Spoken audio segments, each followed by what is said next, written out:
السلام عليكم ورحمة الله وبركاته. طلبة الصف الثالث الثانوي الأزهري مع شرح مادة التفسير، وشرحنا معكم سورة الذاريات وسورة الطور، واليوم مع سورة النجم. سورة النجم قال تسمى سورة النجم، وأيضا تسمى والنجم بالواو.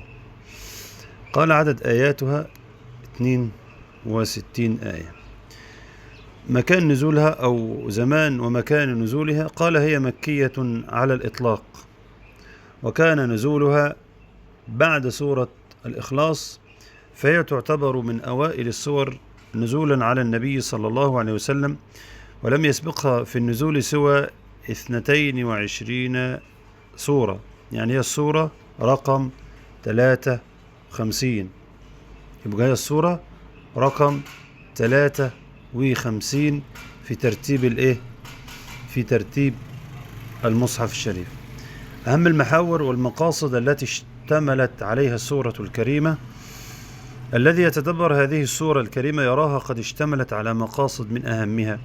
أولا، افتتحت السورة بقسم من الله والنجم على صدق نبيه صلى الله عليه وسلم فيما يبلغه عن رب، ثم وصف الله سبحانه جبريل وهو أمين الوحي بصفات تدل على قوته وشدته، وعلى النبي صلى الله عليه وسلم وقد رآه على هيئته التي خلقه الله عليه. ده المحور الأول. المحور الثاني، تكلم الله عن الآلهة المزعومة، فبينت الآيات أن هذه الآلهة إنما هي أسماء أطلقها الجاهلون عليها دون أن يكون لها أدنى نصيب من الصحة. 3، أرشد الله تعالى رسوله إلى الطريق الحكيم الذي يجب أن يسلكه في دعوته، وسلاه عما لحقه من المشركين من الأذى. 4، قال إقامة الأدلة الساطعة الواضحة على وحدانية الله وعلى صدق نبيه صلى الله عليه وسلم فيما يبلغه عن ربه، وبدأ ربنا سبحانه وتعالى يبين الأدلة على وحدانية الله سبحانه وتعالى. فبدأ ربنا يبين الأدلة على وحدانيته. الموضوع الأول صدق الوحي. قال الله سبحانه: بسم الله الرحمن الرحيم: والنجم إذا هوى. قال النجم، قال المؤلف الإمام النسفي: النجم هو الثريا، نجم في السماء اسمه نجم الثريا، أو بجنس النجوم. طب وجواب القسم ده قسم، الواو واو أداة قسم، تمام، والنجم مقسم به، تمام. طيب أي قسم له جواب؟ فين الجواب؟ قال ما ضل. يبقى الجواب ما ضل صاحبكم. يبقى ممكن يقول لي ما جواب القسم، ممكن يجي يقول لي ما إعراب ما ضل. هوى معناها غرب وقت الفجر يعني، أو تساقط وانتثر يوم القيامة. ما ضل، قال ما ضل عن قصد الحق وما غوى في اتباع الباطل. ما ضل عن قصد الحق وما غوى في اتباع الباطل. 2، يبقى ما ضل معناها ليها فيها قولين.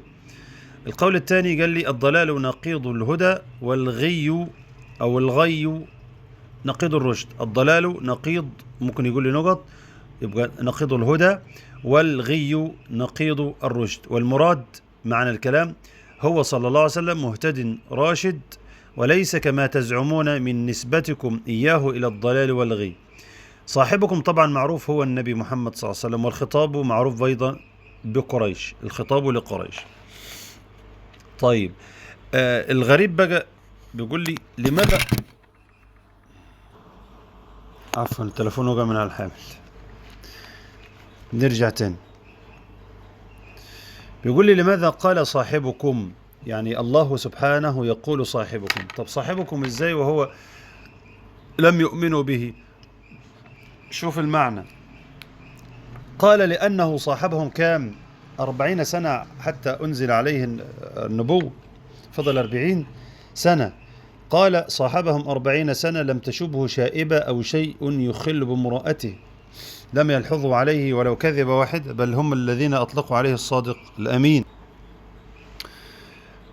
قال وما ينطق عن الهوى إن هو هنا الهاء عائدة على القرآن الكريم. وما ينطق عن الهوى ما أتاكم به الرسول من القرآن ليس بمنطق يصدر عن هواه ورأيه، إنما هو وحي من عند الله يوحى إليه. ويحتج بهذه الآية على أن القرآن ليس بمنطق يصدر عن هواه ورأيه، وإنما هو وحي من عند الله يوحى إليه، يعني إلى نبيه صلى الله عليه وسلم. عندنا موضوع تاني، موضوع في أصول الفقه، بس هنا جايب لي ملخص يعني لي. بيقول لي قال يحتج بهذه الآية من لا يرى الاجتهاد للأنبياء بقوله وما ينطق عن الهوى. يعني الاجتهاد للأنبياء، يعني نفترض مثلا النبي صلى الله عليه وسلم أو أي نبي من الأنبياء جاءه أحد يسأله عن مسألة ليس عنده علم فيها، أو ليس عنده وحي من الله سبحانه وتعالى، هل يجوز له أن يجتهد أم ينتظر حتى ينزل عليه الوحي؟ قولان للعلماء. القول الأول بيقول يجوز، والقول الثاني قال لا يجوز. بس طبعا احنا مع القول اللي قال ايه، احنا مع القول الذي قال يجوز. بص بقى، ولهذا ذهب الإمام النسفي رحمه الله. بيقول الإمام النسفي يحتج بهذه الآية من لا يرى الاجتهاد للأنبياء، يعني القول الراجح نحن نرى الاجتهاد للأنبياء. طب وترد عليهم ايه؟ ما هم اللي بيقول لك لا يجوز للنبي أن يجتهد، يعني هو لا يجتهد بدليل الآية الله قال وما ينطق عن الهوى إن هو إلا وحي، يعني الله النبي صلى الله عليه وسلم لا يتكلم إلا بوحي. هنرد عليهم إيه؟ هنقول يجاب عليهم بأن الله تعالى إذا سوغ لهم الاجتهاد، يعني شرع، هنقول سوغ مثلا يعني مقابل مثلا إيه، شرع لهم الاجتهاد، الله شرع الاجتهاد للأنبياء. يبقى طالما أن الله عز وجل شرع الاجتهاد للأنبياء أجازه لهم يعني، وكررهم عليه كان كالوحي لا نطقا عن الهوى. يعني النبي إذا اجتهد وكان اجتهاده صوابا، الله عز وجل لا ينزل تعديلا من السماء. طيب إذا أنزل الله وحيا، ده التقرير إما بنزول التصويب إن جانب الصواب النبي صلى الله عليه وسلم أو غيره من الأنبياء ينزل الصواب. طيب إذا لم ينزل، هذا إقرار من الله عز وجل. وفي كلا الحالتين قال كان كالوحي لا نطقا عن الهوى.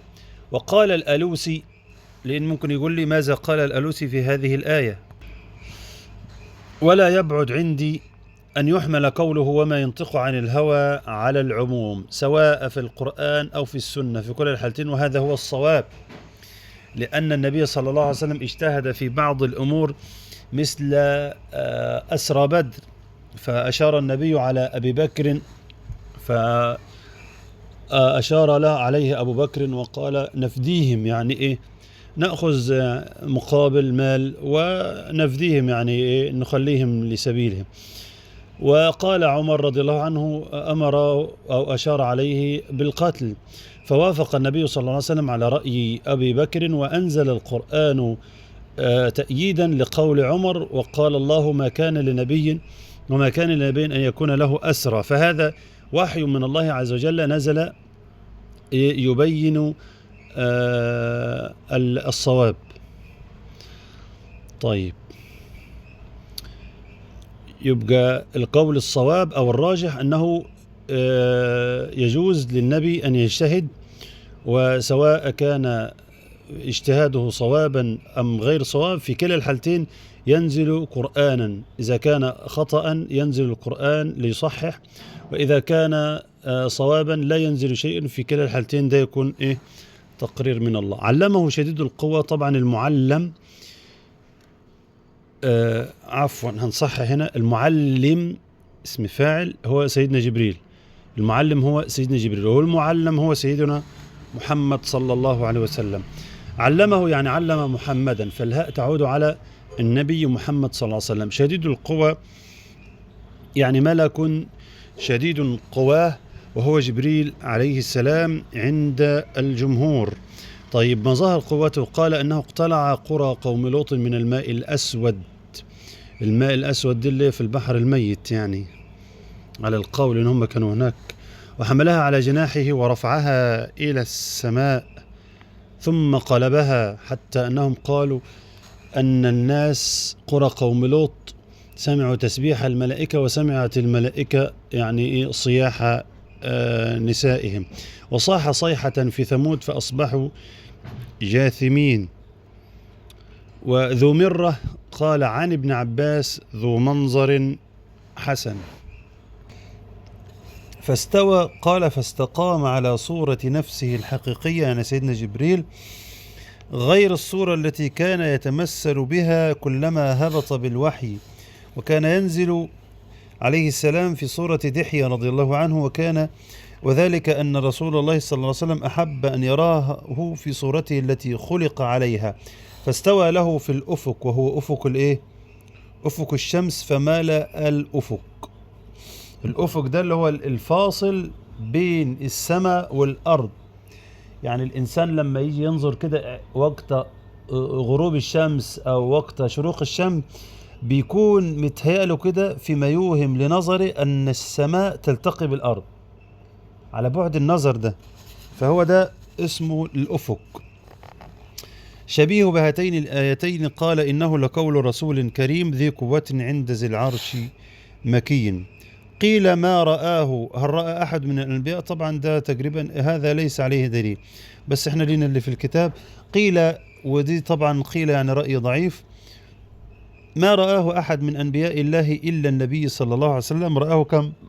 مرتين، مرة في الأرض ومرة في السماء. ماذا قال الحافظ ابن حجر؟ قال الحافظ ابن حجر رضي الله عنه لم أجده هكذا، يعني ليس الحديث يعني ما كانش بهذا النص، إنما الحديث كان بالنص هون، بالنص ده هو. بيقول إيه سيدنا الإمام ابن حجر؟ بيقول رأيت الحديث من رواية مسروق أحد التابعين عن عائشة رضي الله عنها قالت أنا أول من سأل رسول الله صلى الله عليه وسلم فقال، يعني مين يا رسول الله؟ اللي هو إيه ذو مرة فاستوى وهو بالأفق الأعلى. فقال النبي صلى الله عليه وسلم إنما هو جبريل، لم أره على صورته التي رأيته عليها غير هاتين المرتين. بعد كده بيقول لي على ما يعود الضمير في قوله وهو بالأفق الأعلى. طبعا ده زي ما احنا عرفنا إن هو سيدنا جبريل. الأفق الأعلى طبعا الشمس. الذي دنا هو سيدنا جبريل. دنا يعني اقترب، فتدلى فزاد في القرب. دنا من الرسول صلى الله عليه وسلم فتدلى فزاد في القرب، والتدلي هو النزول بقرب الشيء. تخيل أن سيدنا جبريل التدلي بيكون من الأعلى، زي تدلي مثلا قطف العنب كده. سيدنا جبريل نازل من السماء للنبي صلى الله عليه وسلم فقال ثم دنا اقترب، قال فتدلى فزاد في القرب. طب المسافة يا رب كم كانت بينهما؟ قال فكان قاب قوسين أو أدنى. القاب القوس، وليكن القوس اللي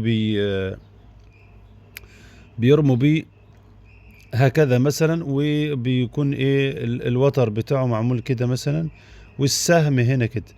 فالقاب القوس ده زي نظام ايه مثلا قاب دي القاب او القدر اللي بقول ايه ده. هو كان قدين؟ قال قوسين، يعني 2 قوسين، يعني مقدار قدين ما يقرب تقريبا الله اعلم مترين يعني. فكان يعني كانت المسافة كان مقدار قوسين عربيتين. يعني ايه قوسين عربيتين؟ يعني احنا عندنا قوس من الأقواس العربية وقوس من بتاع الغرب اللي هم الروم، فاحنا ما لناش دعوه بتاع الروم، احنا لنا دعوه بالعرب بالمقدار العربي، لأن الله خاطبهم بلسانهم وهم عرب، فيعني خاطبهم على لغتهم. يبقى مقدار قوسين عربيتين أو أقرب من ذلك. قال مجاهد والحسن تابعين أئمة التابعين قاب قوسين يعني ما بين وترها ومقبضها، ما بين الوتر بتاعها.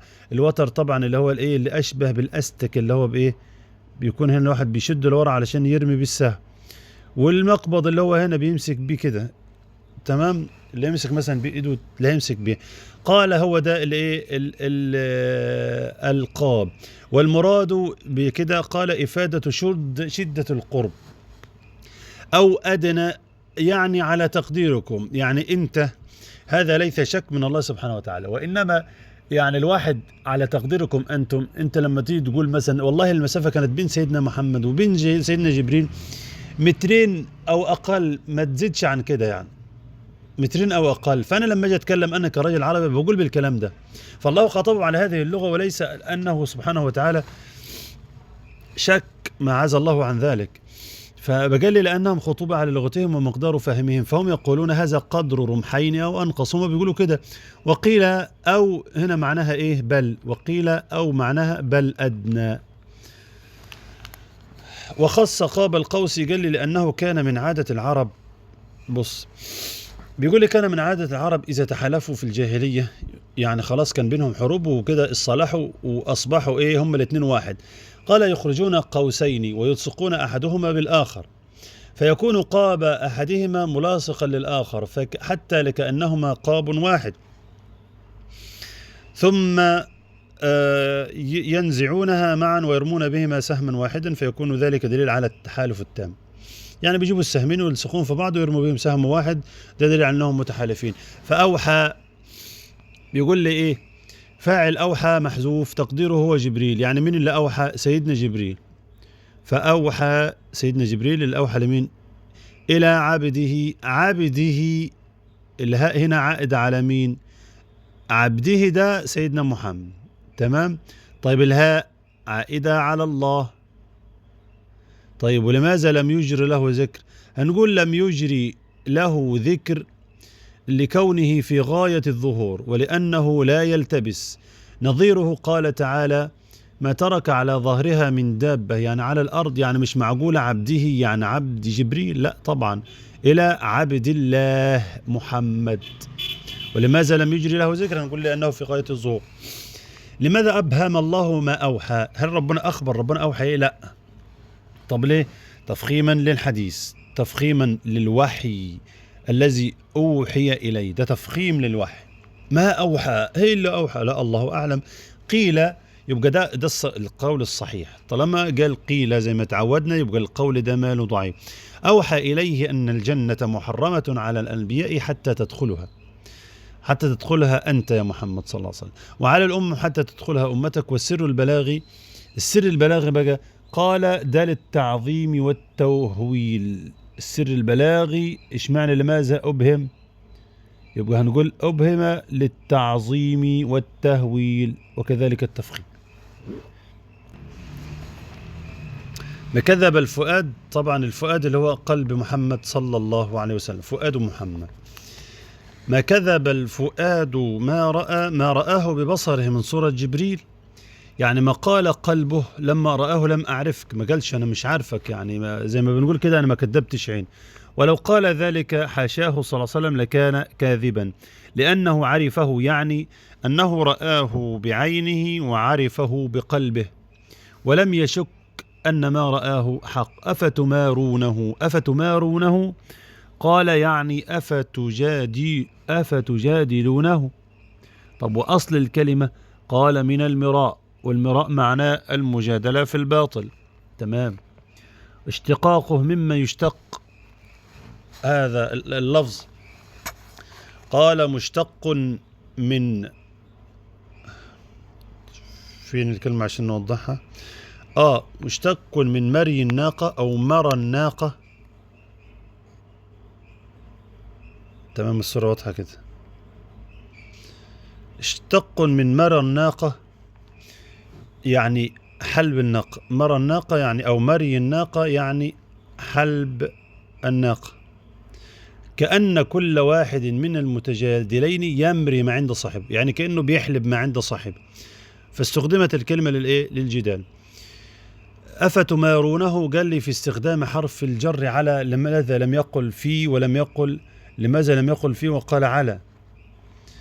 هنقول بدلا من استخدام حرف الجر في دلالة على أن هذا الأمر، لماذا؟ هنقول لأن هذا الأمر دليل على أنه معطى من الله، لأن على تفيد العلو،